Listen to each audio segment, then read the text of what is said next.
Hello, and welcome to episode 198 of Checkpoint Chat. My name is Alessandro Barbosa. I'm joined, as always, by Matthew Figuera. A hay fever fueled me and Yes. you. That's great. This is the hay fever cast, or the hay fever episode of Checkpoint Chat. We've done. I'm sure I sound super strange. Like, I can sound tell. A little bit nasally, but don't worry. A little bit nasally. I mean, I sound like you every day. It's okay. You've just got to emphasize your butts. Your butt. And you're good. Butt. No, but yeah, From the east. We've done the August prep for this episode. We both blew our noses before recording.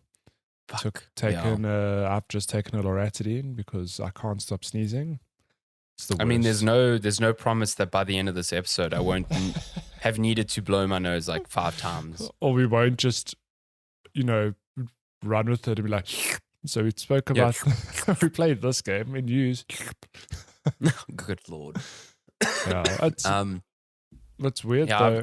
I've been sick most of the week, so I'm actually feeling a lot better today than I was 2-3 days ago. So happy for that, but yeah. But get it out of your system now, because if you have a mild flu, whatever now, you should not get, touch wood, like a summer. I mean, this is the hope. Thing. This is the hope. But like, I've hated it because I was on such a good like routine, like getting to the gym like 4 or 5 times a week, like, being healthy, eating healthy, but then you get sick and you just like, I can't gym. I just want comfort food. I'm dying. And it just resets you like completely. It's fucking horrible. I hate it. Yeah. At least it's not COVID. No, but I was going to say it's, I had like a mild flu.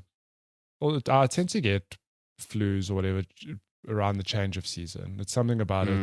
The change of temperature just doesn't bode well and for the me. pollen in the air at the same time. So I had like a pre-autumn flu, which sucks, but I was kind of grateful for it because then I was like, well, then I shouldn't get sick through the rest of the season, and I wasn't. So, yay.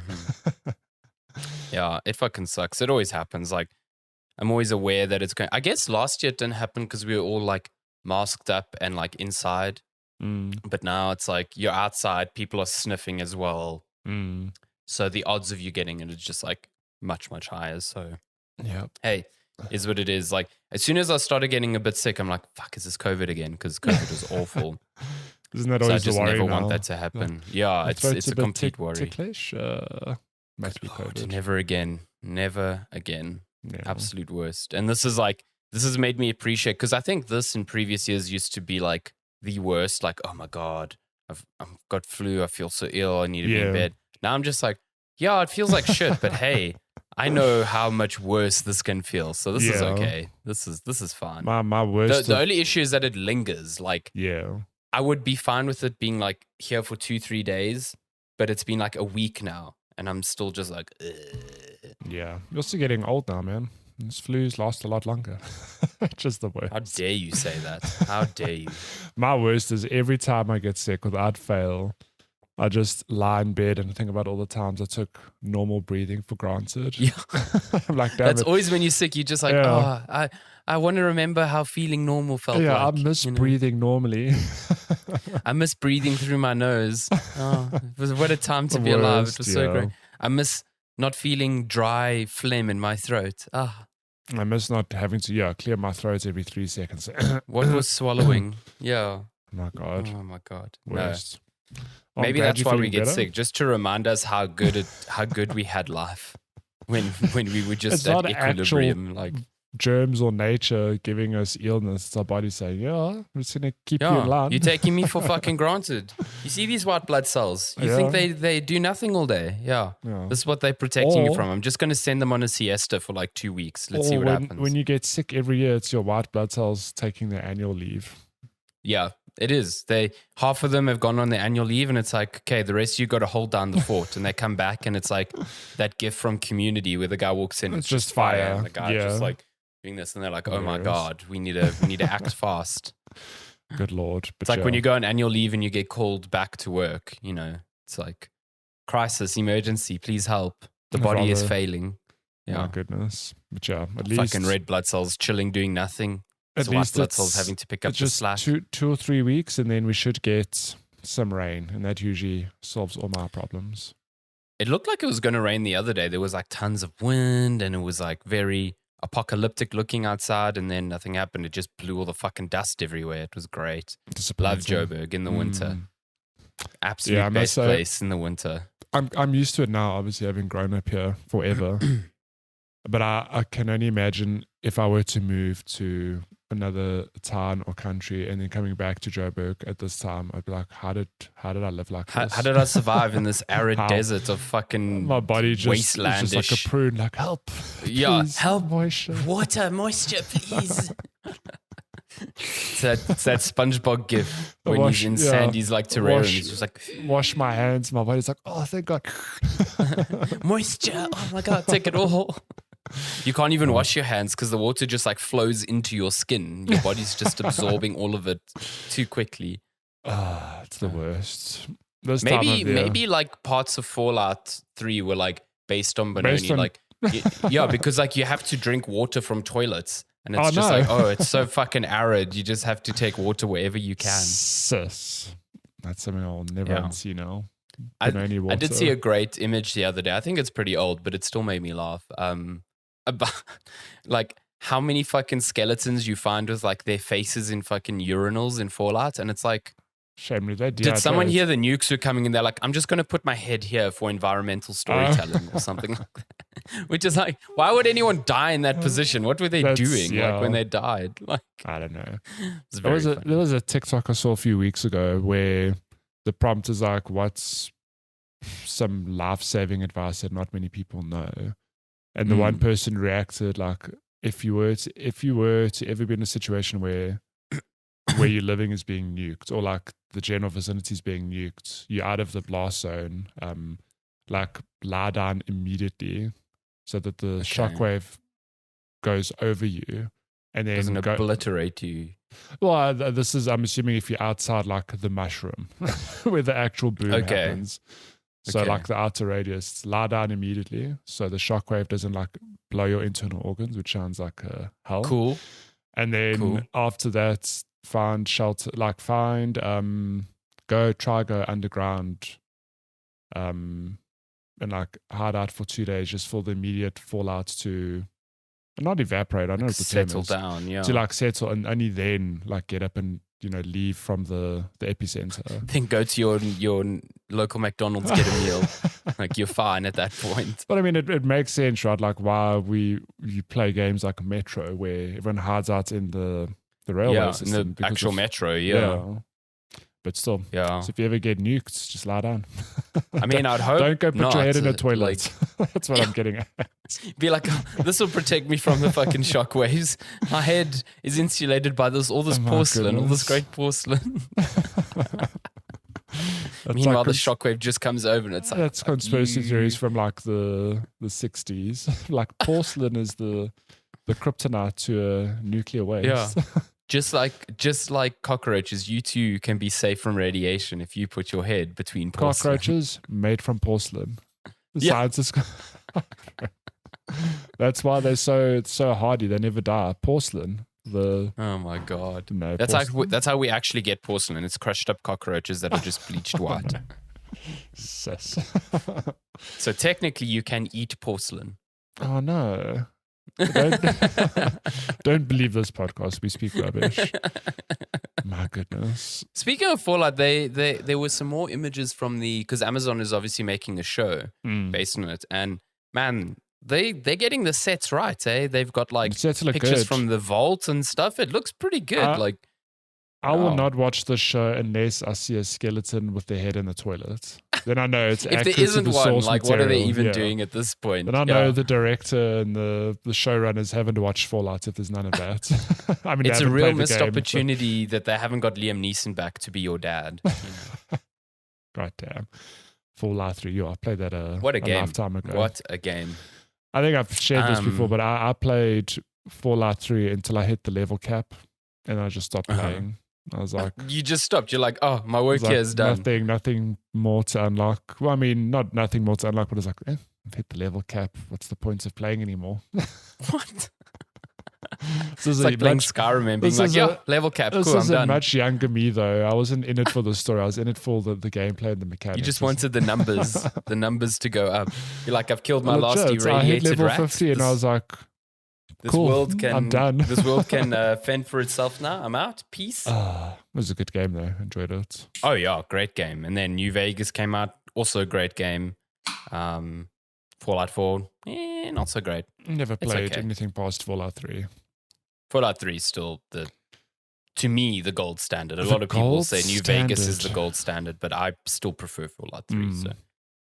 Which is super strange because if you take Fallout 3 and you take Skyrim, their gameplay systems are almost identical. It's just one has the guns and one has the swords. Yeah. Technically, one has swords and guns, but I do not like Skyrim and I love Fallout 3. And I think all of that really just comes down to setting. Like high fantasy settings just don't vibe with me. That's why like I'm loving Elden Ring, but I still like the eldritch horror that is Bloodborne, you know. So yeah, weird. Now let's just give us Bloodborne Ring, open world Bloodborne. Imagine that. And yeah, go blow my nose and change my pants right now. Just oh my God. Good Lord, that escalated so quickly. Speaking of escalating, video games, we play them. We talk about them on this here podcast. Matthew's camera is out of focus for some strange reason. Why does it do this? It's like, you put a speck of dust near me, I'm just going to go way out of focus. Yeah. Like, good Lord. So if you're listening to this, you probably, if you were hoping to listen to this bright and early on your Monday, you probably know that it didn't release bright and early on Monday, as it mostly does. And that's because we've had to adhere to an embargo for Saints Row, which is just Saints Row. It's Saints Row 5, technically, I think. Yeah, they did the thing I hate where they reboot the entire, like, I don't hate reboots. The number. Don't get me wrong. Reboots are cool. But when you remove the number, just call it Saints Row Reboot. Saints Row or something. I don't know. That's not SEO friendly. Give me a funny pun or whatever. Don't just call it Saints Row because good Lord. It's just Saints Row now. We have been playing the Saints Row so reboot. It's the same developers, Volition, back. I mean, it's been a while since they've made a Saints Row because I think they did Agents of Mayhem in between, which was not received super well. That did not do well. And they've been working on this for quite a while. I think this is only on current gen consoles, if I'm not mistaken. I might be wrong about that. But yeah, we've both been playing on PS5.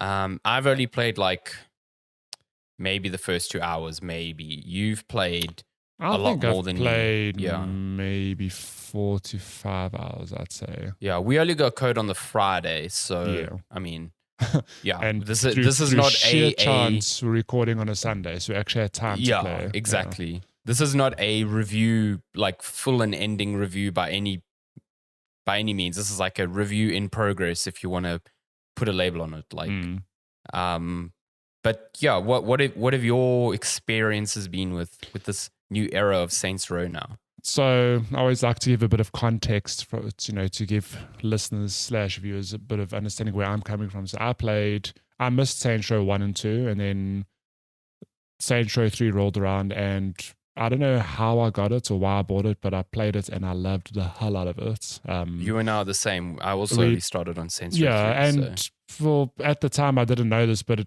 Saints Row is, and I don't mean this in an insulting way, but it's budget Grand Theft Auto. It's like I think Volition knew they don't have the resources of a Rockstar, but they wanted to be in that who world. Does? Yeah, who does? So they just went and made their own open world game, but to set themselves apart, they made it like super, super zany. Like it's really off the wall, crazy humor. But with still the same sort of open world tropes you would find in a Grand Theft Auto. You can climb into a car, hijack people, rob people, do all sorts of crimes, but with a weird twist. So yeah, I played 3 and 4 and I loved the heck out of them. Missed Agents of Mayhem, and yeah, I'm actually quite. Is 4 the one where you're like a superhero? Essentially? Yeah, that one went all in. It's kind of like Crackdown, I guess, where the premise was, I think if I recall, you were like in a simulation or something. So that was a good excuse to run around in an open world with superpowers. Because 3, you were the president. 3, you were the actual president. Yeah, you start the game as the president, but you're still robbing banks, which is super, super strange. But yes. Yeah, so I don't know how this game's story parallels to the first game, if at all. But the premise here is that you and your crew are criminals trying to pay rent, because, why would criminals pay rent? Who knows? But you both, you're all, you working for you start out the game as getting a job for a high power security company. One of your roommates works for the Los Panteros, I think, and then another one works for, God, I can't remember the name, but they're basically like a bunch of influencers, this gang. It's kind of like but, fast forward, the story, basically the setup is that you guys don't want to work for your gangs anymore, so you're going to start your own gang, aka the Saints. So it's like the origin story of that.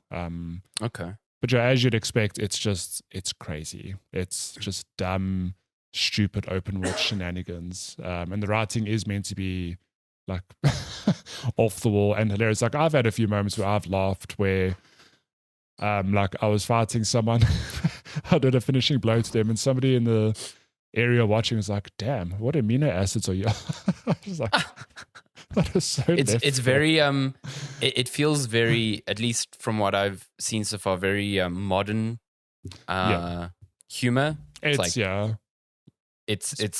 taking hits at like modern millennial or Zoomer culture. That one gang is 100%. It reminds me of I've never played Watch Dogs 2, but you know what I'm talking about, where there's like this young gang who is very tech capable, wearing Daft Punk helmets, if I could call it that. With emoting like with emoting faces. Yeah, okay, so it's definitely like a parody on that generation. And yeah, it's like we've only played the opening few hours, and I've had fun. But yeah, there are some hiccups with the game, if I could call it that. Yeah, I mean, we were talking about it before we started recording, but I've only played the first 2 hours, and it's like the gameplay itself, like the loop of just open world shooting and the whole feel of the third person action. It feels very old, like out of time. This is a game very dated. Yeah, like if it came out maybe 6-7 years ago, would maybe feel in place then, but it just feels weirdly dated, like from a mechanical standpoint today, and fairly limited in that regard. You've got pretty normal guns. You're just shooting guys. You can press triangle to like auto snap to explosive things and automatically shoot them, which is pretty neat. But yeah, it just feels very loose and strange, and it's weird that a modern day game. So here's a good example of you can't snap to cover, which just to me feels very weird, because a modern day third person cover shooter, shooting almost. Modern third person shooters, it feels alien to not be able to run up to a low wall and just like snap to cover and then aim over the wall. And then you think, well, surely I can at least crouch, and you can, but it's a directional pad button. Which the button mapping in this game is so bizarre. It makes very little sense. It makes me think that was almost like an afterthought, where I don't know, they made this game and then people testing it like, why can't I at least crouch? And like, oh shit, okay, well, we've mapped all the other buttons. Let's add a crouch animation and then tie it to the down directional pad. It's just very, very archaic in that way. And I don't know why. Like that to me seems very strange. But even the shooting itself also feels a bit loosey-goosey initially. Like I've gotten a lot more used to it. Being on console, there's a lot of I guess leeway. It's very forgiving in that if you aim, it like snaps to enemies. And I'm using that to very quickly. It snaps to their head. I'm using that to my advantage now, where I'm not trying to, I don't aim and then pan left to right to get to the enemy. I sort of look in their general direction, then I aim, because I know it's going to aim directly on them. So that took some getting used to. But yeah, a bit weird in that way, that it's kind of weird that it's a reboot that feels dated. It kind of feels like the older games. And yes, I don't know if that's intentional, but I can't imagine stuff like that is intentional. I mean, a lot of it is over the top because it still feels like that is the vibe they're going for. Like, if you're watching the footage right at the beginning, Matthew was like flipping cars with a bulldozer. Like, it's still that sort of ridiculous nonsense. And the physics kind of reflect that. Like, everything is just so bouncy and so floaty and but it does make things like driving feel bad, I think. I don't think the driving feels that good. Although you can do things like drift with X or sideswipe with like square, and that feels pretty great because it makes car combat feel cool. Like it feels, but like just driving a bike or a car down the street just doesn't feel that great. And then there's just some strange, I think, decisions design wise with like you have to use finishes to replenish your health. But the finishes are such long animations. You do a finisher on an enemy, and all the other enemies just stop like dead in their tracks until you finish this 5-6 second animation. You know, like if you're thinking, Doom Eternal, for instance, like did this thing where you do finishes to get health back, but because that game is so fast paced, the animations were fast paced to kind of very quick, stick with it. This is like, it's a whole pause in the gameplay that everyone just kind of has to watch you do. And it feels so strange to just see everyone like stand still and watch you like stab this guy 3 times so you get your health back. And then they're like, okay, cool. Now I'm going to shoot you again, Yeah.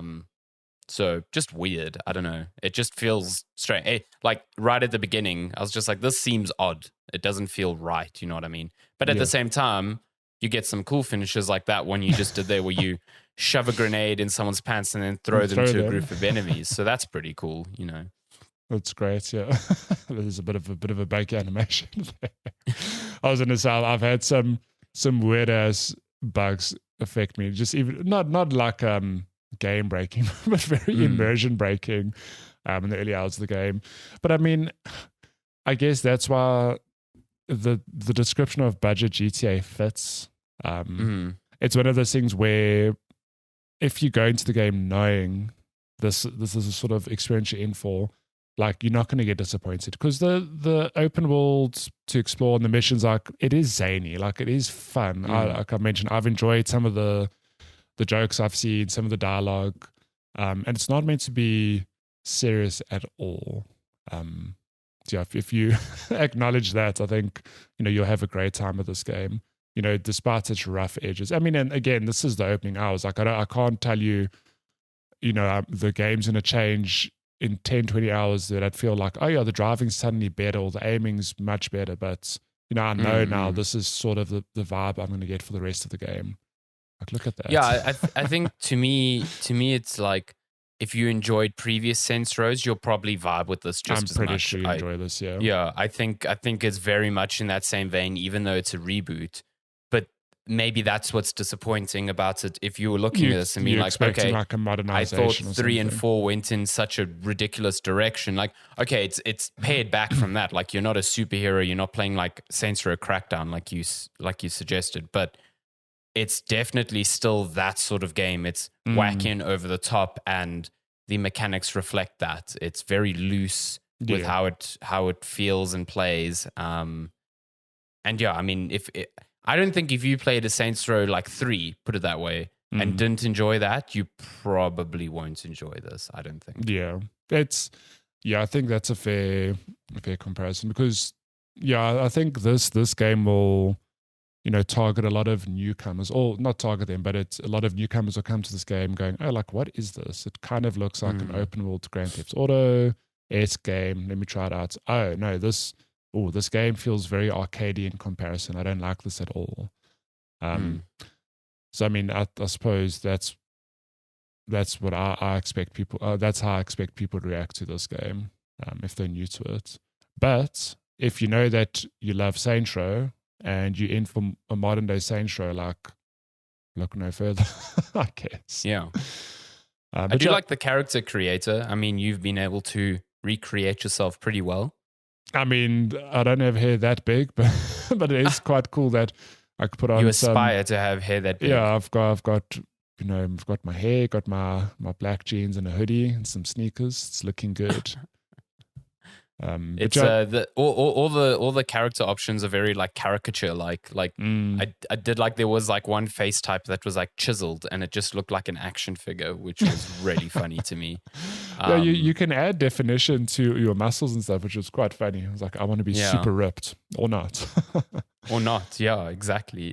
It's a very robust character creator. I actually spent quite a bit of time just doing stuff in there. And then was very disappointed that not disappointed, but like my character looked good, but some of the animation work doesn't look that good. Like sprinting looks really strange. I think so. Yeah, it just feels a bit uneven in that regard. But yeah, it's mindless fun. I definitely think it's that. Like if you go in with that mindset, like I'm here to just burn multiple hours in this open world that is very low stakes, I think. And there are a bunch of activities to do. So I've played enough at least now that I don't think I've unlocked every activity the game has to offer, but sorry, that animation is weird. But I've unlocked more than just the main quests. So I've just got to a point now where I can create my own enterprises on the map, which is pretty cool. So it's a means of getting income in the game. So I don't know if you saw earlier in the footage, I opened up my phone and I was able to transfer money into my main account. So I basically have the game's got a system where you passively earn income from your ventures. It'll be like you're earning $2,000 an hour. You can earn a maximum of like $20,000 a day. But the more ventures you put up, the more businesses you create, the higher their rates of income on that front, if that makes sense. So you can open up a map and then cough up a lump sum to make like a hospital which is used to like do insurance fraud. And that generates income for you. So I've only just got to that, but that's like one example of a side activity you can do. There's another app on the phone where you do wanted missions where you can go like take on bounties to hunt certain people. So it's like side quests. So the world is full of things to do as well, which is pretty cool. Like I've only just scratched the surface really, but I think there is a fair bit to do in this crazy world, outside of just the main missions. Which you'd expect. Not just main mission. Yeah, which you'd expect. Oh, look at this crew with their fucking Daft Punk helmets. That's great. They're called the Idols. That's it. I do like them. They look pretty cool.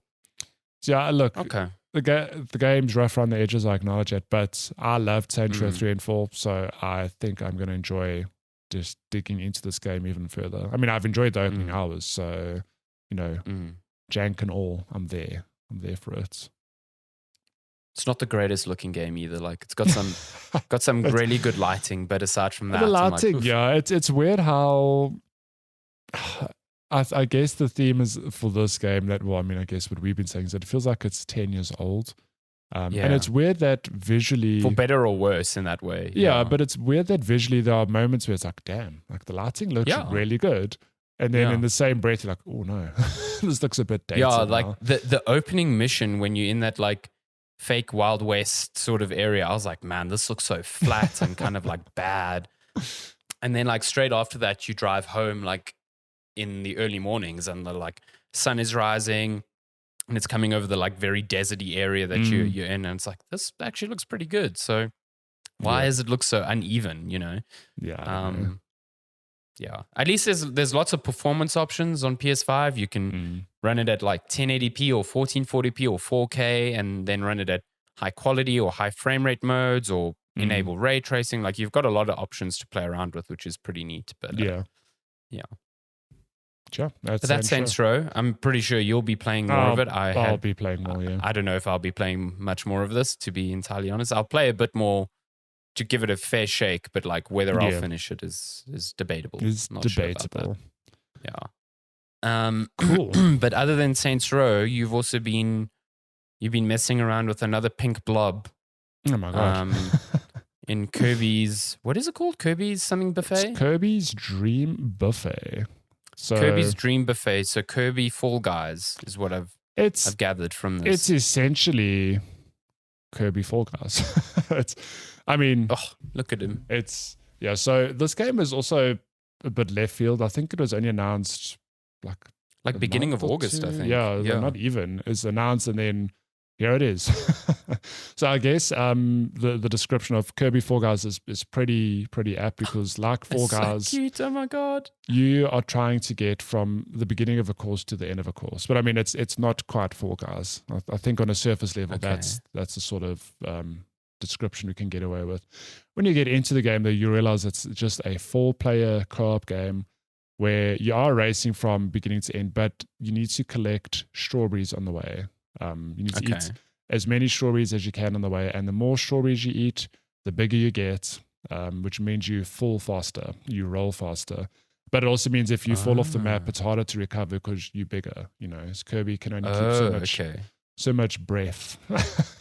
And I guess you're faster but bigger, so it's a bit harder for you to maneuver, but you're faster. Yeah, but you also become more of a target because I think the best way to describe this game, it's almost like Mario Kart and Mario Party had a baby, in the sense that you're obviously racing from one end to the other. You can get power-ups in the way, so you'll see, for example, if you're watching the footage, I've got a jelly power-up, which means I can, when I do use it, I'll be able to skip through a lot of the obstacles.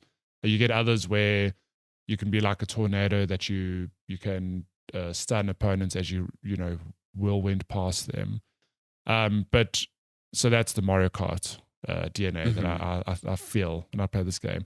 But like Mario Party, the idea is to get the most coins and stars, I guess. When you have to get X amounts of stars, and whoever has the most by the end is the winner.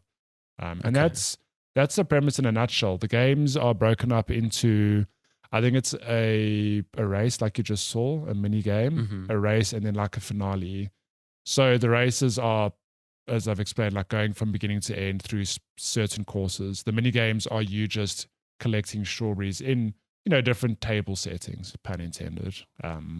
Just collecting strawberries for 30 seconds.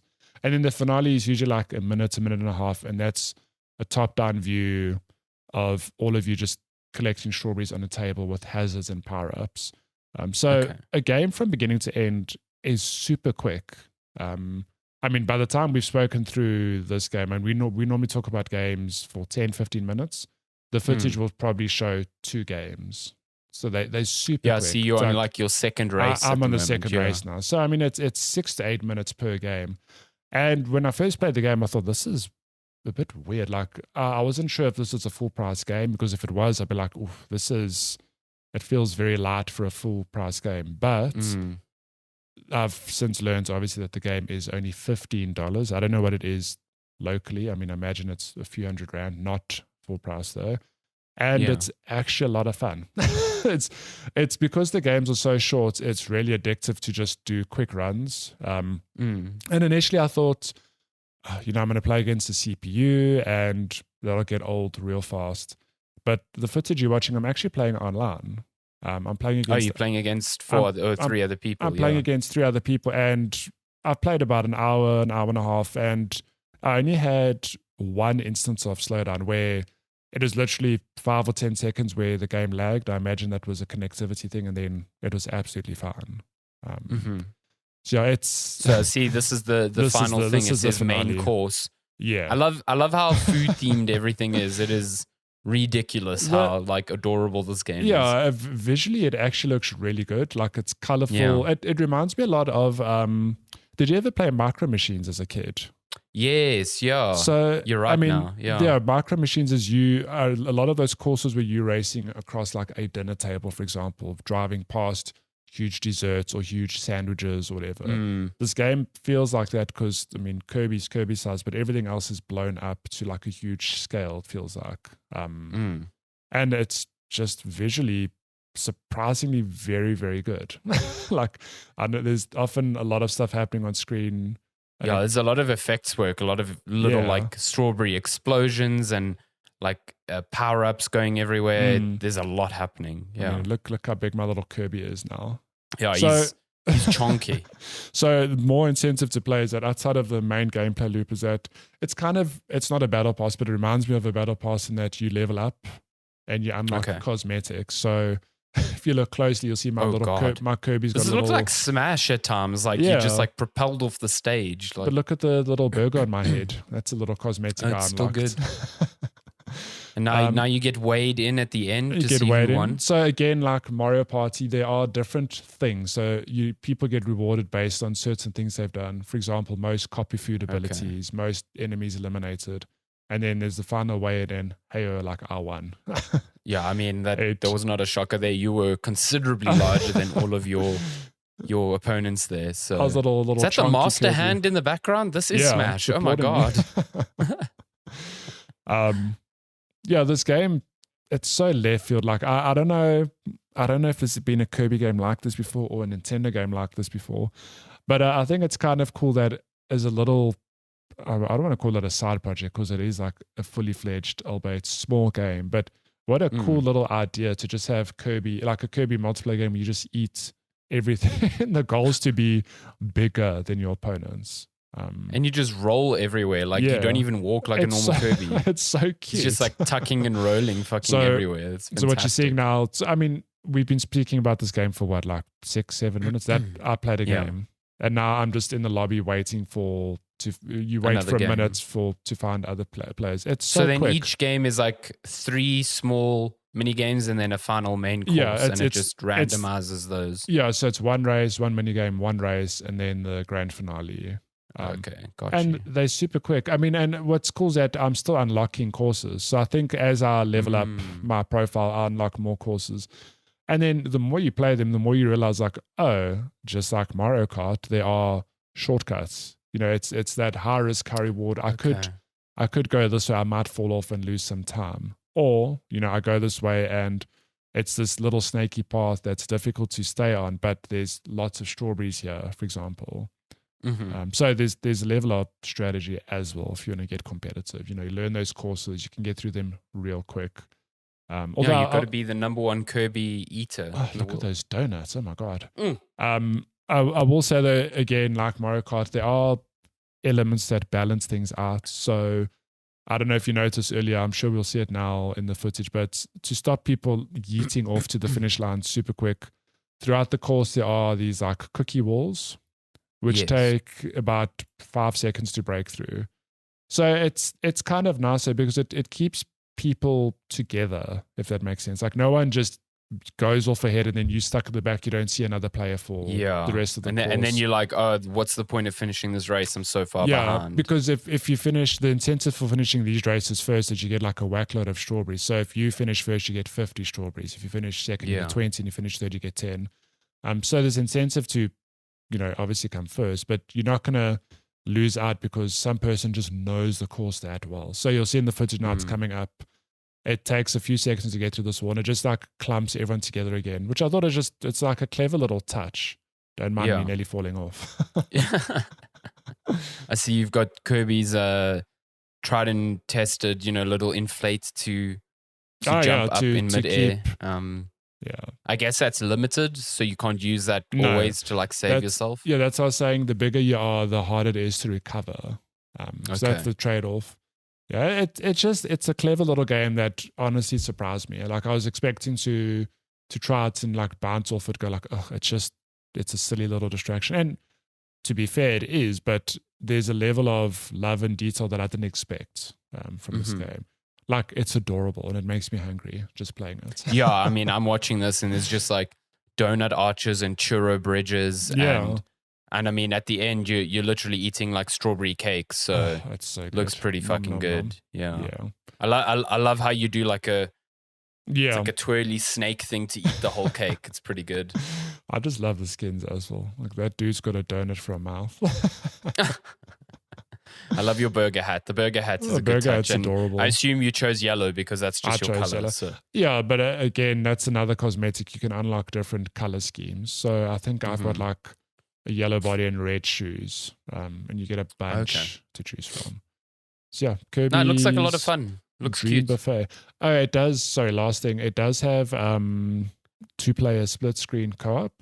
It's a bit. Okay. It's a bit strange. Maybe it's too. I mean, it's not like this isn't Crisis, but maybe it's too visually intense that it couldn't manage 4 people on one Switch. But it would have been cool to have the options. Imagine like this with 4-player split screen. Yeah, everyone's just playing local against each other. It'd be just good fun. But you can play 2 players, and I think you can play 2 players online. And obviously there's a LAN mode, so you can, if someone has a Switch, you can play 2 per Switch.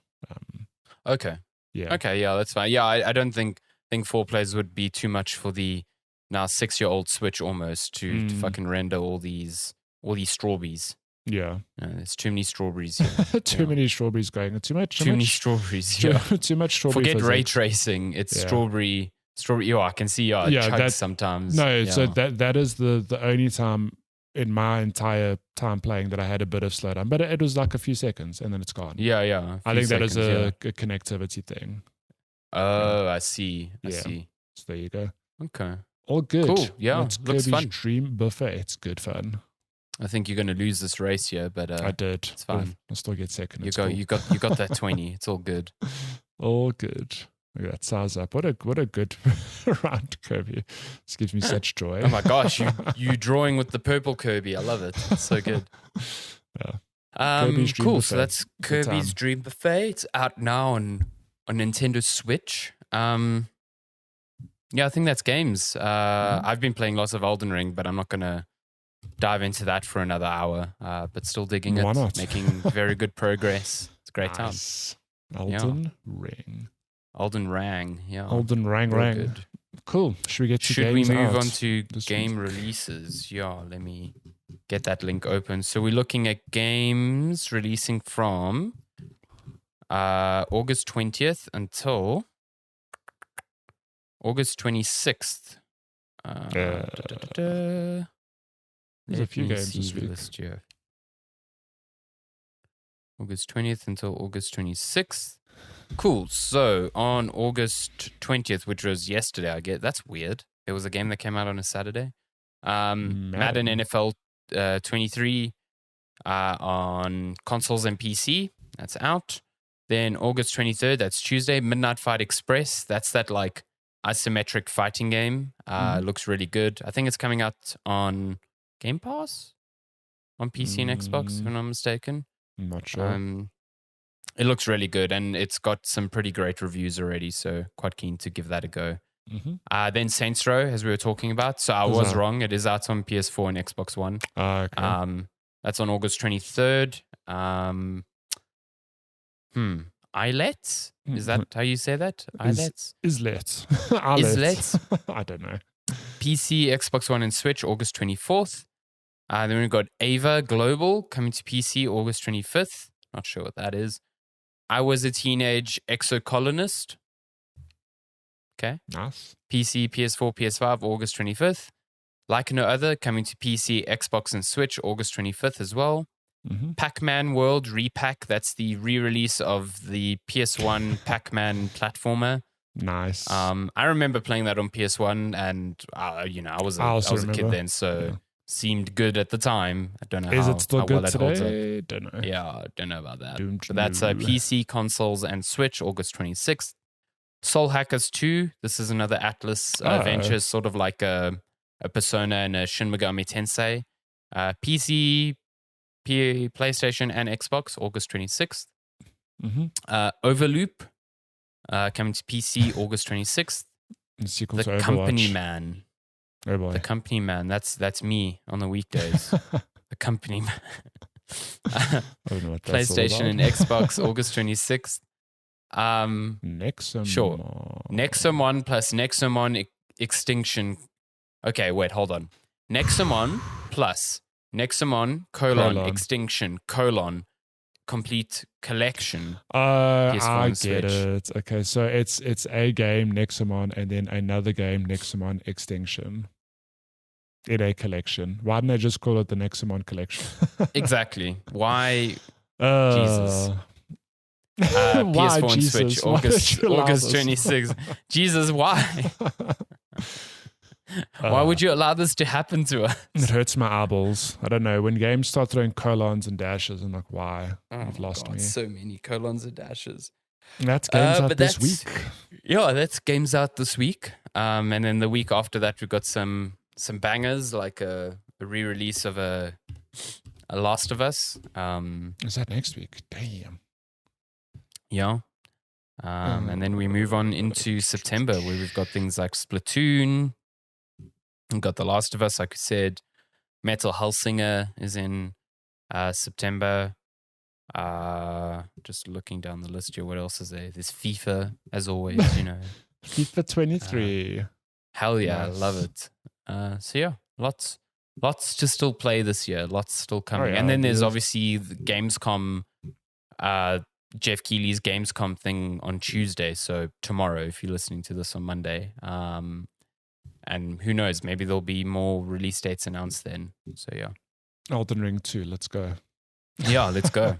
Let's do it. We'll just wait another 5 years. Oh my God, imagine. Cool. Should we get to gaming news? Yes, let's move on to gaming news. So, what should we start with here?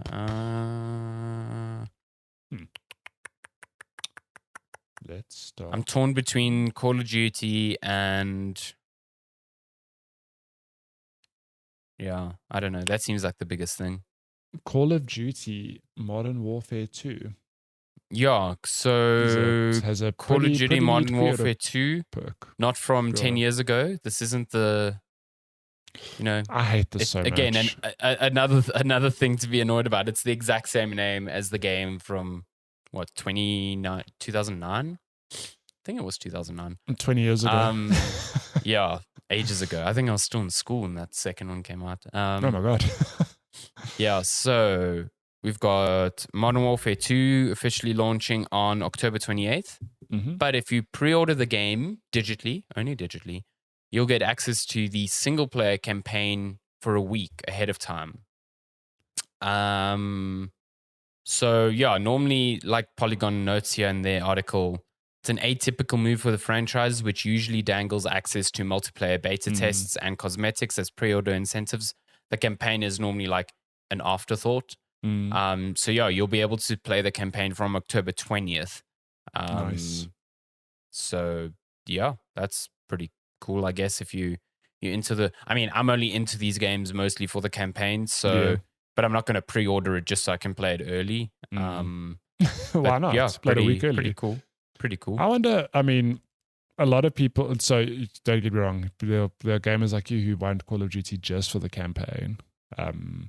But people who just down for Call of Duty in general, I mean, how long is a campaign normally? Just a handful of hours, 5, 6, 7, maybe 8.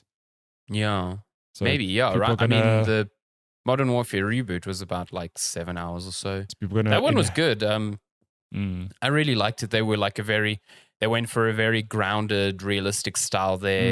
And it kind of ended off with like them circling back to where the original Modern Warfare started.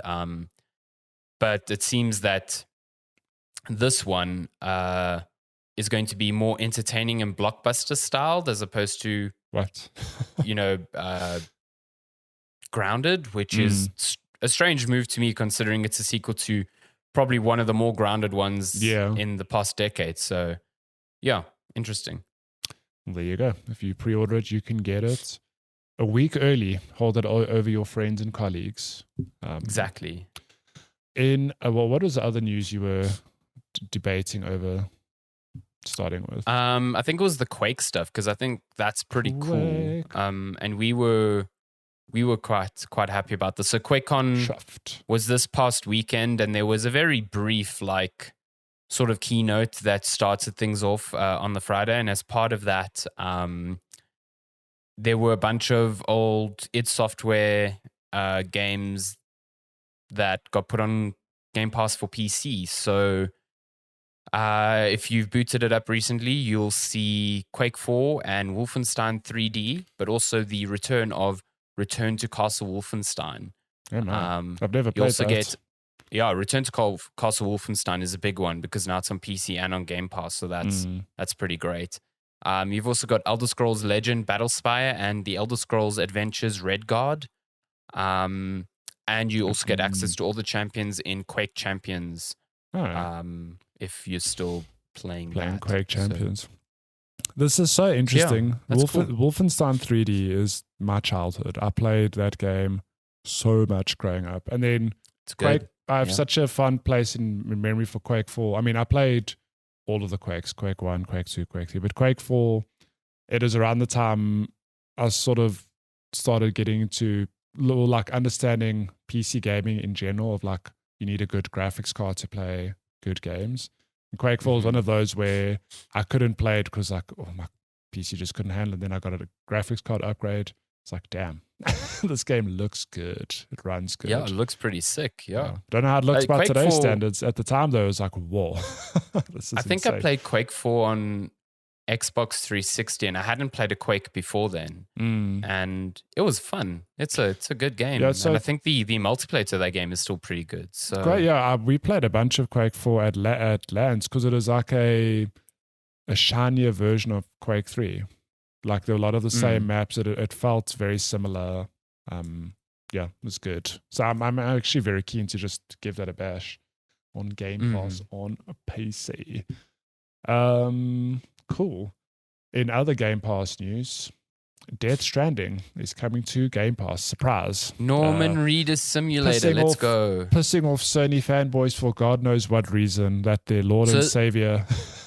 So this is only on PC Game Pass. Yeah, sorry, on PC Game Pass. Yeah, PC Game Pass. So, yeah, but like you said, it's good old Sony man, former Sony man, Hideo Kojima, Metal Gear savant, now allowing his games on Xbox Game Pass. How dare he?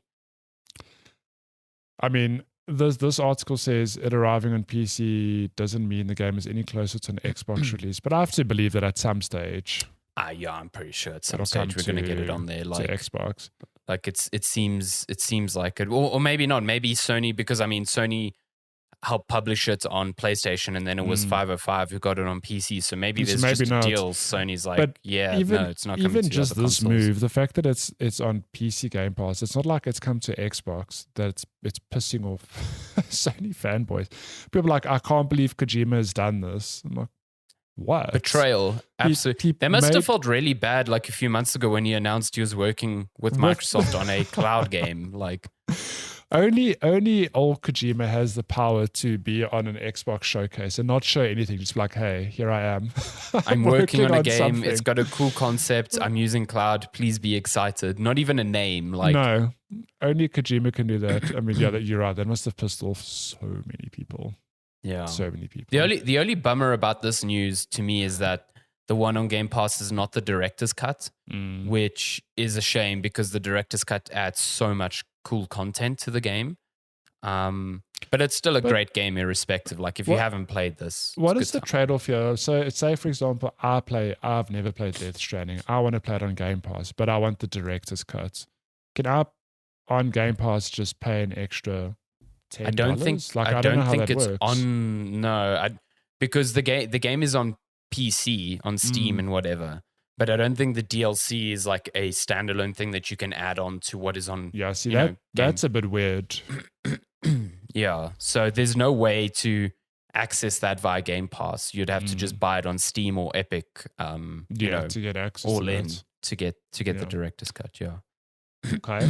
So that's cool. Yeah, that's very cool. Play Death Stranding. Death Stranding is a great game. Like, takes a while to get into, but still really good. It's one of those games where I can't, with a straight face, recommend anyone plays Death Stranding. In the same breath, I have to tell everyone that they must play Death Stranding. It's a great time. It's such a weird absolutely game. not everyone's cup of tea. And if you hate it, I can totally sympathize with you. But for the first 6 hours, I hated that game. I was like, what the fuck is this? But man, the more I played it, the more I was like, then it just gets to this point where it clicks. You're out there building roads. You're running across, these null deserts, fighting goo monsters. It's Kojima at his best. Yeah. In other news, what do you want talk to about Embracer real quick? So Embracer continued embracing more things this week. They bought things like limited run games and the entirety of J.R.R. Tolkien's like literary works. So they continue to still buy everything under the sun. But as part of their kind of like Q1 interim report, there was sort of confirmation that the Knights of the Old Republic remake has moved to a different developer. So a few weeks ago, there was a report from Jason Schreier saying that Aspire, who was working on the project, had kind of like shown off a vertical slice to Sony and Lucas Games and Embracer like shareholders, and it was received poorly. And the game's art director and I think game design director were fired shortly after that. Yeah. And that the game was basically put on ice as Aspire looked to other contracts to work on in the meantime. And then there was a suggestion that the game would move on to Saber Interactive, who were helping with the game anyway. And a quote in Embracer's like earnings report kind of like seems to confirm that. It says the quality bars where we needed Embracer states the reason for its decision to move this undisclosed game to a new studio is to ensure the quality bar is where we need it to be for the title. Goes on to state that the company is not expecting any material delays for the title based on the transition, a contrast to the previous report if this game doesn't indeed turn out to be Star Wars Knights of the Old Republic remake. So previously it was said that this game would come out this year. That is super not happening. Oh my God. I don't think, despite what Embracer says, there's no delays. I mean, I guess they can say that because there's no date being announced for the game anyway. So, yeah. But shame, poor Aspire. That sucks. We were saying before we started recording, this Embracer, they just have too much money. Like, and from where? They're just buying. So, is there a number on what they paid for Tolkien's work? Or is it just undisclosed? Because the part of me wonders, why has no one tried to do it before? Like, I'm just trying to see here on the article. I don't think there is one. Because I mean, I Lord of the Rings is obviously a huge franchise that's been around for decades. Why has no one else tried to buy it before? Like, a movie company, gaming company. Why now Embrace is just like, yeah, we'll buy. Or maybe they just find it easier to license the works as opposed to like completely owning them. Maybe, I don't know. Embracer feels like they've got way too much money they're just throwing around on everything. And I mean, they've also, they said that they have made a like purchase of a game studio that is so large that they can't like disclose it right now. So Square Enix. I'm joking. They bought Crystal Dynamics and Eidos Montreal, so it was just a starter. The main meal. It's the whole company. My goodness. Oh my God. Okay, so last bits of news. Dead Island 2 story details, release dates, and screenshots have been leaked. So I mean, did I say Dead? I did say Dead Island, right? Not Dead Space. You did. Okay. You got it right. So Dead Island 2 is a game that was first shown, if I'm not mistaken, in 2014.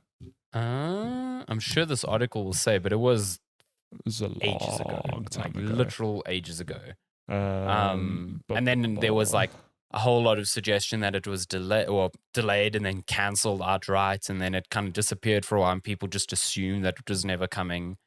But it seems like these details on Amazon suggest it is coming 3rd of February 2023. So I expect to see you think it's going to be at something Gamescom? Announced at Gamescom. Yeah.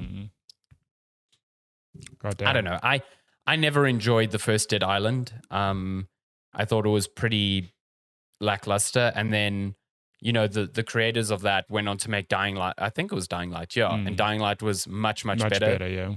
Yeah, and now Dead Island 2 isn't made by Techland, it's made by Dam Buster Studios and Deep Silver, so I don't know, like whether this will be any good. Yeah, I never then again, played... Dying Light 2 I didn't think was any good, so maybe it fills that gap. I don't know. I never played the first Dead Island, but I know Dead Island was at the time such a... I don't know, was it a movement? But it felt like it was a movement because it was like, oh my God, it's this semi-open world zombie game from a first-person perspective. I feel like most of its clout came from its really good trailer. The trailer. Like its live action 100%. trailer. Still one of the best trailers, I'd say. Yeah. The game itself was never good, but it just shows you, like, if you have very good trailers, people just remember that, like, in perpetuity almost. Yeah. My goodness. Also, I think it's another Embracer Group thing. So, yeah. God. And then last pieces of news. New Tales from the Borderlands release date details leak early. So if you don't recall, Telltale, the studio that did a whole lot of story-driven narrative games years ago, did a Borderlands game, which is actually really good, despite being set in a world that is all about shooting. And yeah, so there's a sequel coming out for that game, and it is launching on October 21st, according to this leak on Amazon. That's wild. That's way earlier than I thought it would come out. Yeah, that's 2 months away. That's crazy. Because that's the first we've even heard of the name. I know they said they were making a sequel, but I didn't realize the name was just New Tales from the Borderlands. Like, just straight up. Would you like Tales from the Borderlands? So here's some new Tales from the Borderlands. Here's new content, yeah. SEO people in that team going, oh, bless. For fuck's sake, yeah. So that's coming. I'm very keen to see how that turns out because I actually really enjoyed that game. And then I still need to play it because, everyone says it's really good. So. It's great. I mean, Borderlands is known for shooting, but it's also known for its good humor. Borderlands 2 is known for good writing and good humor. It had that same tone, so that fit very well in that world. And then in last bit of left field news, which I'm sure this took you by surprise. Yeah, super strange. Bloodstained Ritual of the Night, the Symphony of the Night inspired game from designer Koji Igarashi. It's been out for a long time now, but just out of nowhere, they were like, hey, we've got more content coming to the game inspired by that game company's Journey, which I was like, what? Like what? That's such a strange collab. So there's a new boss area inspired by Journey, so it's going to take design elements from there, and I assume the boss is going to be like some play on the creatures that you find in Journey, and then that will reward you with an equipable item that you can play around with in the game. So I guess it's a small bit of content, but it's like free content. It's launching on August 23rd. But it's just what a strange random, collab. yeah. Just and out of nowhere, interesting. But also not only that, like Bloodstained is, like you said, it's a Castlevania inspired. Very Symphony of the Night. Made by the dude who made Symphony of the Night. But Journey is not the game I would have imagined it crossing over with. Journey is this, no, not at all. This peaceful game about sailing through the deserts and doing all sorts of things like that. Not fighting enemies per se. It's so random, but that's cool. What an interesting little crossover. Listen, I'm there for more Journey anything. So 100%. I'm down. I'm down. Look at this. This is awesome. But it looks pretty sick. Sick. Cool. And that's gaming news. Journey that is gaming news. I mean, Bloodstained. Should we bounce over to questions? If you want to send us questions, you can email us checkpointchatpodcast@gmail.com, or you can message us on all of our social platforms at any time, anywhere during the week. At Checkpoint Chat on Twitter and Instagram. Yeah. What have we got on the docket? We have so much of questions this week. So let me just just step into my time machine and go when back it rains, it pours here. Go back to last week where I missed a question from good pal Frank. He's very upset. Dare you? Messaged us in tears. He asks, what are your all-time favorite multiplayer games for spending time with friends? It's a good question because there's some good answers you can have here.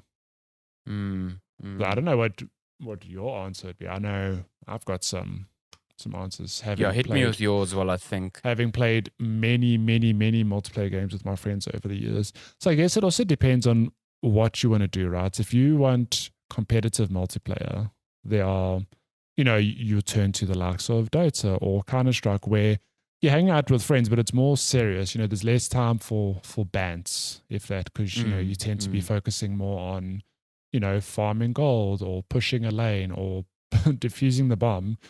But I mean, that's it. That's still good fun. Like I've had Yeah. so much fun with my friends playing those games over the years. But if you want something more casual, I find that Fortnite, just as a recent example, has been great because Fortnite isn't all action. You don't land and you're just straight up shooting people. It's you land and there's a time. I mean, there's plenty of time to sit running around looting or getting to the circle, and that's just premium time to just shoot the shit with your friends while you're driving or running there. So that's like a good modern example for me of fun. A multiplayer game that I've had fun playing with my friends. But yeah, there's many others. You could play. So like another recent example is Monster Hunter. That's like I want to say low effort because obviously you still have to concentrate while you're playing the game. But again, it's less intense than a Dota or Counter-Strike. It's just you hitting a monster, picking up items, and just And it's cooperative. It's not competitive. It's so, cooperative. Yeah, I mean that's another fair thing to take into account. Do you want to work with your friends, or are you looking for a multiplayer game to like shoot your friends in? Because if you want that, you could play something like a Quake. Then you can go shoot your friends if they push you off. Yeah, but that's just some off the cuff answers from me. To no one's surprise, because that's a whole lot of games that I do play regularly. Yeah, and I think you play a lot of multiplayer stuff as opposed to me. For me, it's like, I don't know, I would say like a Rocket League. Rocket League's really fun. I really enjoyed when, at least when it came out, we played quite a bit. You and I and folks from oh my god, we put so much Critical time Hit. We played a lot. Yeah, it was great. I don't play a lot of like multiplayer games in general, but I think some low effort ones that I think a lot of people get into, especially when I'm playing with people in person, is like Mario Party and Mario Kart. People can get into those fairly easily, even if they're not like huge into playing games. They're really fun to play. And like they're very basic to like pick up and play. So those always go down well. That actually made me think, I completely forgot about this, but another free-to-play title now is Fall Guys. Oh yeah, that's another available great one. on just about every platform. That is a fantastic multiplayer and you can't game get easier than that. That's like 2-button controls usually and for most games. What's quite cool is that when the game launched, it was a bit problematic in the sense that if you're in a 4-person squad, if you're eliminated, you just had to watch your friends play until the last person was eliminated. But they have since added a squad queue where you work as a squad. So, the closer you finish to the front, the more points you get, and then your team is ranked overall, and then you're eliminated as a team or you qualify as a team. That's pretty cool. Which is a lot better, yeah, because then there's no point where you're not playing really. Yeah. And now it's free to play, like you said. It's free to play, yeah. Even It's lower barrier to entry so there. Good. Yeah. I mean, not all free-to-play multiplayer games are good. Dota 2, not great. Don't get into Dota 2. How dare you? Yeah. Cool. I say this, but I'm eagerly anticipating the international. Server, so, my goodness. We have a question from Yoshar who asks, why do you think cloud gaming hasn't been launched in South Africa yet? I wonder if I suppose that's referring to Xbox specifically. Yeah, I guess that's like the Xbox cloud streaming thing. I think it's just like cost versus usage at the moment. It's an infrastructure thing as well. I mean, setting that up will cost money. I mean, you look at the recent launch of Disney Plus here and how we got the low bandwidth version from India as opposed to the, the one that's used in Europe and the US. And it just shows you the sort of like overall demographic that, market researchers look at and they go, well, the majority of people who would access this service has this type of internet or this type of line. So, what is the expense versus profit margin that we're going to get from this if we launch this one as opposed to this one? Yeah. And, sometimes I do think that's still a bit out of touch, but at the same time, I think we as game consumers live in a very secluded bubble where we think, we've got consoles, and because we've got consoles, we've got high-speed internet. So, of course, cloud gaming will work for us. But I think we're still such a minuscule market in the grander scheme of things that, it probably doesn't make sense yet to make that investment. I mean, we only recently got like Microsoft Azure servers in Africa just for business purposes, you know, for actual like enterprise cloud business uses. So I think expecting whole server racks, because obviously cloud gaming requires Xbox server hardware in server racks that run the games, you know, and those have to be kind of deployed in Azure data centers that are close to where the countries are supported, so that you minimize, you know, latency and stuff. So I just think they haven't taken the plunge on that yet because they don't see it as worthwhile. It makes me sad. I do really want it. And I do think it will come eventually. But I can understand why they haven't done it. I think there's an argument to be made for it coming at some stage, purely because, you know, the argument, I think what I've heard over the years with South Africa is that to set up an infrastructure in a European country, for example, it's a lot easier because, you know, I suppose areas tend to be denser. Like the countries are smaller for starters, and, you know, the concentration of people is higher. So in terms of cost, it makes sense to like roll out, say, as a dumb example, a cable to a neighborhood or a city, because, you know, you're going to get people, you know, subscribing to it. Whereas South Africa, we've got a lot of land, and, you know, like think of Joburg. Joburg's huge. Like it's humongous. To try and get infrastructure to everyone, it's a money thing. But if you think of how cloud gaming from Xbox makes gaming accessible, and you pay like a monthly fee, I mean, there's a case to be made of like that can make gaming affordable for the masses, because then like all you need really is a phone and a controller. I mean, I'm talking no, that's a good point. Not this year or 2 years or 3 years, but like in future, shit. If you tell the average South African like, oh, you could play like the latest games for $100 a month or whatever the cost is on your phone, shit, I think you'd get people subscribing. Like, oh, definitely. And I think you're right. That's the like trade-off. It's like we would require the infrastructure to support that, but we also have a market that would probably be far more receptive to that sort of marketing model. Whereas I think in other countries, you're mostly targeting people who already have consoles or already playing games. You know, here you're lowering the barrier to entry, where, you know, consoles cost like 12 grand locally for PS5. That's just like that's like way out of price range for the majority of South Africans. So yeah, I think you're right that it would be a game changer here locally for sure. Unintended. But it's just an infrastructure thing, and I think we will get there, you know, just like we eventually got the Netflixes and the Amazons and you know, everything. It's a matter of time. I think our Azure servers here locally are being used for enterprise business, and even in that regard, Microsoft is small pickings here compared to globally. So whether they're going to give up some server space for Xbox hardware, I don't see it happening yet. But eventually, yes. Cool. We have a question from Mulesh over an email. He says, gaming, and in your case, reviewing/podcasting about them, is consuming AF. You guys still manage to find time to touch while run on grass. We do. Impressive. What other hobbies would you consider giving a proper go if you simply had more time? I love running on grass. It's great. It's so much harder than running on tarmac. It really is. Matty can attest to. He's like, we just need to cut through this park real quick at the end of this 10K. I'm just like, fuck my life. Come on. Hate this. It's the worst. What other hobbies if I had time? Yeah. I mean, I feel like on another day I would have had lots of good answers to this. I'm just blanking right now. Well, I can say that. So, I mean, I've got a safe answer and a, I suppose, left field answer. I would love to have more time for me to make more YouTube videos. You know, for like, whether it's, I used to do it every now and then, like whether it's just straight up compilations from my Twitch channel, or just I used to do minute-long reviews, which I really enjoy doing, but it's just to find the 2 to 3 hours, whatever time it takes on a weekend after podcasting.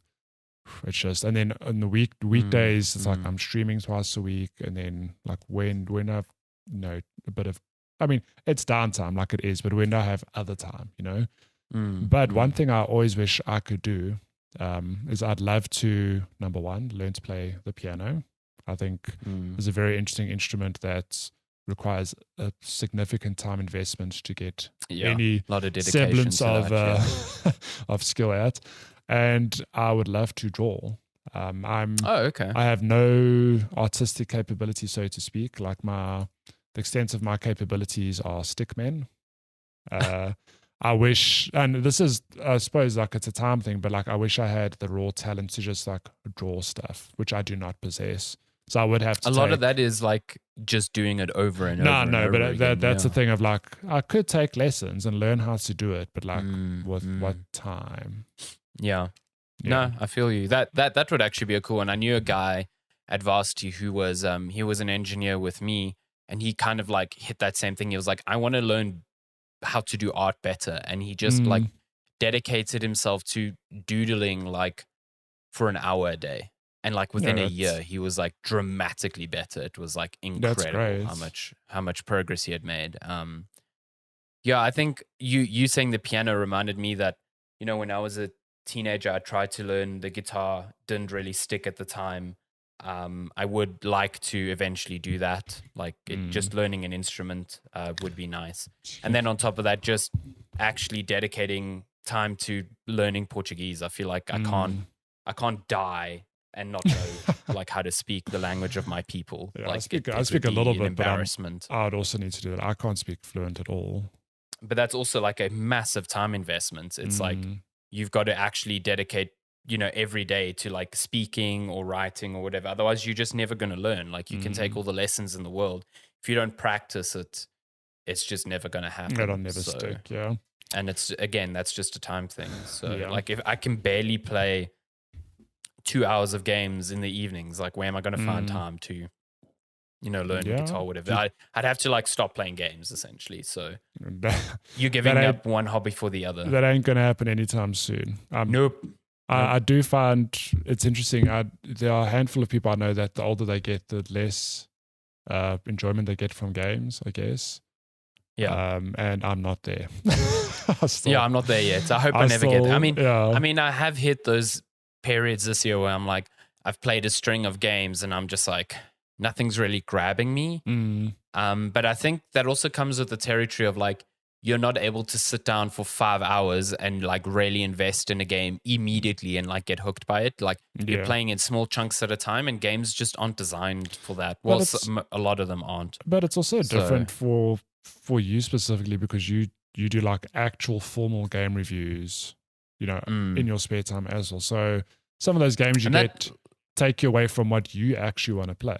I mean, that's why I'm still chipping away at Elden Ring. It's like if I had the choice, well, I mean, at the end of the day, I do have the choice, but like I could have finished it by now, you know, but I choose to do reviews, and that sometimes lessens the enjoyment from games because like blurring the line between hobby and work is like very dangerous. That's why, like, whenever someone's like, always monetize your hobbies, I'm like, no, don't do that, because then they're not your hobby. Like, they're not fun anymore, and you'll actually destroy something that you genuinely love. So, yeah, you have to find that balance. Yeah, whatever, we're monetizing this podcast. Please reach out to us. We'll do adverts. Yeah, we're monetizing this pod. We love doing this podcast, but I would love to get paid. Get money. It'd be great.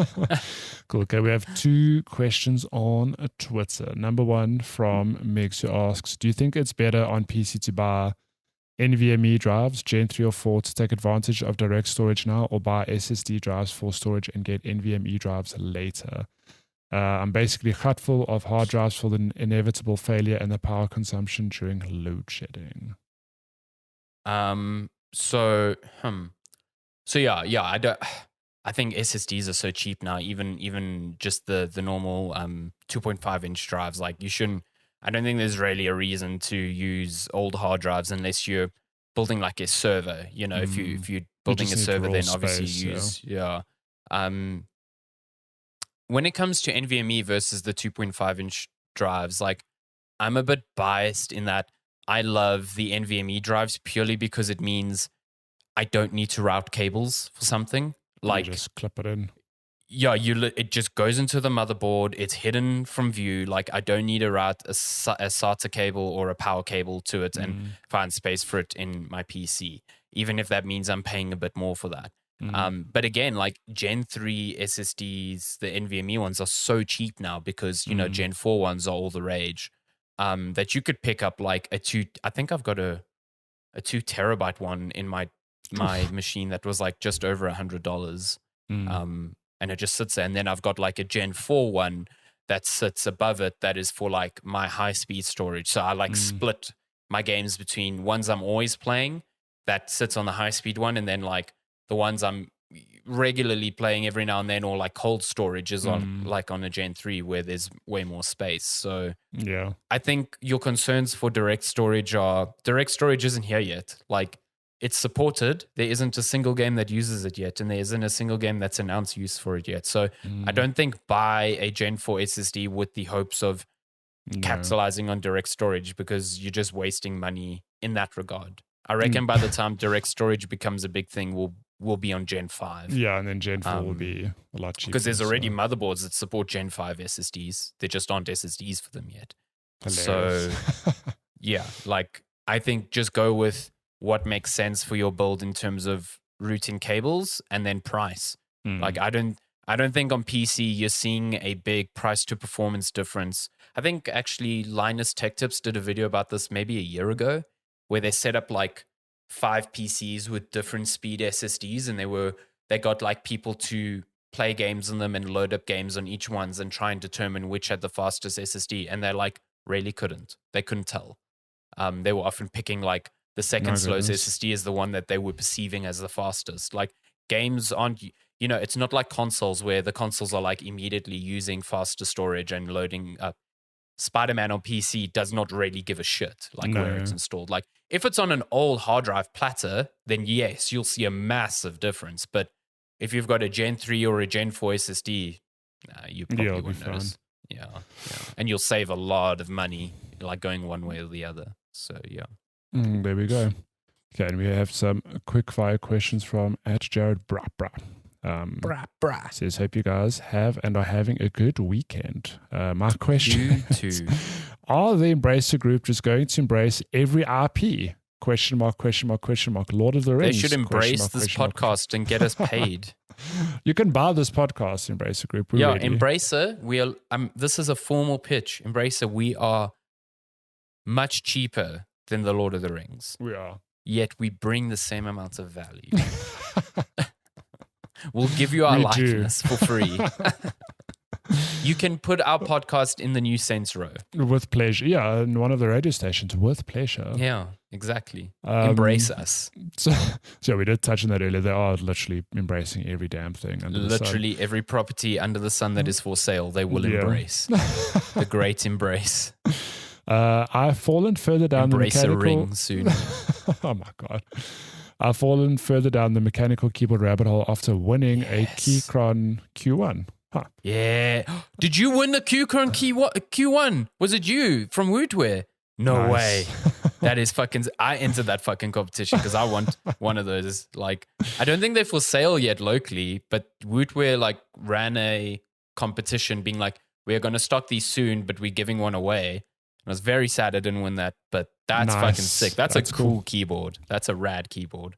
So he asks, what are your guys' keyboard setups like, and what flavor of switches do you prefer? So I can tell you, oh my God, Sandy's got eyebrows wagging because he's going to put me to bed for like an hour now. Put me to sleep for like an hour. So this damn camera keeps going out of focus.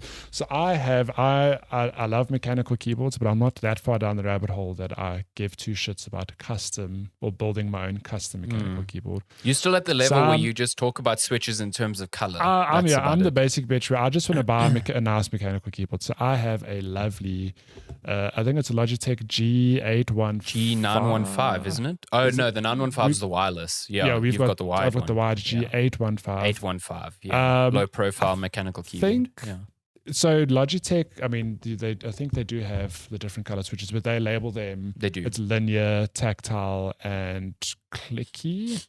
Yeah, they use their own switches. So, so I've you're right. It's linear, tactile, and clicky. So this is the only way I know which I have is that they've got different levels of feedback and loudness. I've got the quietest. So it's either linear or is it linear? Okay. No, you've got linear. So I've got, I don't know what what those switches are meant to parallel. If it's red or brown or whatever the hell it is. So cherry reds are like your linears. Okay, but like, so it's Logitech. So let's just call it's red. So those are the switches I've got. And it's mechanical keyboards are one of those things where, again, like I'm not a huge nerd like Alessandro, but I can tell you I'll never go back to not having a mechanical keyboard. Oh, fuck no. Even membrane keyboard in today's age, never. Just a stock standard mechanical keyboard, it just feels so good to type on and to use. And what is going on behind me over here? Luna's getting in on the keyboard action. She's going to do some coming to share her opinions. Yeah. I don't know what she wants, but that's a keyboard I have. What do you have? I'm deep in the keyboard rabbit hole. Like, I joined those group buys to buy like keyboards that will only arrive in like a year's time. I'm currently waiting for one I ordered at the end of June. It's meant to arrive in September, I think. That one's called a QK65, made by a company called Owl Labs in China, I think. Got tons of reviews, whatever. But to give you an idea, like these are the sort of, so that keyboard I've ordered is still considered entry level, but that is like for the base, so no switches, no keycaps, just the keyboard case and the PCB, and it cost $220 for that keyboard. And then the switches will cost probably around another $100, and then the keycaps about another $100, and that's entry level. You get keyboards that are like $500-$600 just for the base. Like I've seen those, yeah. So like the rabbit hole goes deep, but for my keyboard setup, I've got the current one I'm using is called a Portico 65. So it's a 67. So it's 67% layout. Let's see if I can get it. Nice. Oh, it's so little. It's little, but it's still got the dedicated arrow keys. It doesn't have a function row, but I really don't care. This is the keyboard I use at home and I take it to work. And with it, I'm using Gateron black ink switches, which are linears as well, but they linears with a very high spring force. So they're around 70 grams actuation. So they almost feel like a tactile switch because I have to use a bit more force to engage them, which I like. Like that's my preference, but they don't have the tactile bump and they feel very smooth. So, but then when you get into like this sort of game, like you are receiving switches and individually lubing them, like I've done it for this one. So opening up each switch, applying lube so that they are smoother, they make a better sound. It's a whole rabbit hole to get down. I love it. Like I spend a lot of time and money on it. So, just once. Just usually. once, okay. But it takes like, I think this is 67 switches. So I bought 75 total or 70. I can't remember. It took me about 6 hours to do all of that. It's a long process. It's a long process, and you have to be very meticulous with it because you have to like do each one the same. Otherwise, switches feel different. You know what I mean? So, I'm very excited to get my new one. The Keychron, like the Q1 that you've got, is a really good like entry level keyboard that you can customize to hell and back. To feel like a really premium keyboard because they hot swap, so you can put any switches you want in there. You can put any keycaps you want on there, and you can open it up and put like foam in it to change the acoustics. I love the Keychron's done like really great things with their Q range of keyboards. So very happy that you got one and they're going to be made available locally. But yeah, switches. There's a whole bunch, man. There's so many companies making keyboard switches now. It's fucking insane. And everyone's got their own opinion on what's better and what's best. But yeah, you can't go wrong with Gateron black ink switches. They're really good. They're a bit pricey. I think they were $500 per 30 when they were available locally. So not cheap, but well worth it. Very happy with them. Damn, Daniel. Yeah, now that I've you can come back from your nap now, Matthew. Cool. We have one more question from Jared Brabra, who says, do you guys perhaps see the Epic Game Store getting any kind of vindication with rumors of a PlayStation PC store, given it was chastised for exclusivity deals? No. I don't think Epic will get vindication, but I do think it's kind of weird that Sony wants to put out their own launch on PC. I don't fully understand that move because they've kind of partnered with Epic on releasing a lot of their games like through Epic, and the games came out on Steam. I just don't see why. Okay. I see why Sony wants to do it because then they don't have to pay Steam or Epic any royalties. They can just get that money like 100% theirs. But yeah, I don't know. I mean, they'll probably put it out and it'll probably work. I just hope that Sony doesn't come out and be like, cool, all the PC releases we put out are only on our launcher now. That would be garbage because Microsoft puts their games on Steam, as well. So giving people the choice to buy things, that's fine. But yeah, I don't need another launcher. It's okay. No. Too many damn launchers. And then last comment from Jared. Side note, Megs can... Sorry for all the sniffing. Addressed to Megs, can confirm Fantex P400 as a good case, although a cable management bay is a bit awkward. Recommend looking at rootware. There you go. Interesting. Yeah, I'm actually currently waiting on Fantex has got a new case coming out, the G500A.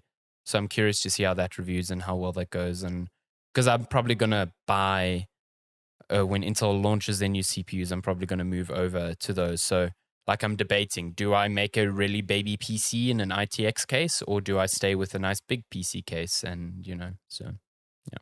Don't know. The little baby ones, they're very cute. Adorable. They're very cute. The little RTX cases, they're very cute. Oh, why wouldn't you have a baby one? Thermal problems. Like you always got to like be careful about what you put in there because you can't just put in like the fucking fastest everything in there because it just won't cope. So yeah. But although to be said, a lot of mini RTX cases are super airflow like efficient nowadays, so maybe that's not a huge issue, but you have to do far more planning with those. Like you have to make sure everything you buy will work in the same within the confines of this little 10-liter case. So yeah, but it seems fun. I have a friend at work who built one and he brought it to work and it looks like a little baby console and it's got like a 3070 Ti in there and it works like it's fucking great. Yeah, that's cool. Well, yeah. There you go. And that is all the questions. Damn, there's nearly half an hour of questions. Thank you so much for all your questions. Yeah. That was fun. If you want to send questions to the show, you can email us checkpointchatpodcast@gmail.com. You can also find us on all our social platforms where Matty posts the most fire memes to ask for your questions. Sometimes. It was great. I did enjoy the one this week. It was good. It was trending at the time. It was trending on Instagram and Twitter at checkpointchat. And that has been episode 198. Sure. Of this podcast. Getting closer and closer to 200. As always, thank you so much for listening. We appreciate the support. And we will see you next week on this here podcast. As always. Same time, Have a great week. Love you lots. Love you. Bye. Okay, bye.